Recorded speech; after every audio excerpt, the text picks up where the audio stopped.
I have the hiccups. I cannot do it. Hello, my dear students. Today I have a guaranteed cure for hiccups. I mean, it is so guaranteed, you can bet anyone, any amount of money, that this will cure his or her hiccups, and you will always win.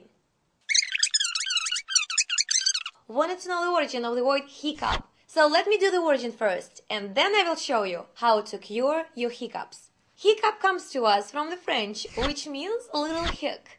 And hic is the sound you make when you hiccup.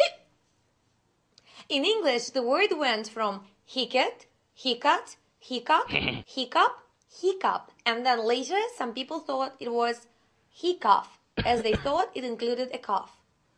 Corby, don't drink my water. Now to the cure.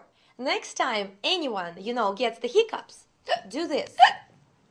Get a glass of ice and fill it with water. Put a stainless steel knife or fork pointing down into the glass, where the handle sticks out. Stir it around. Make your friend drink the drink with the handle touching her face while she drinks, like this. After a few sips, her hiccups will be gone. 100%. It's crazy, I know, but it works. For your homework, this remedy is the only one I know that works. But do you have any remedies that work also? And I mean really work?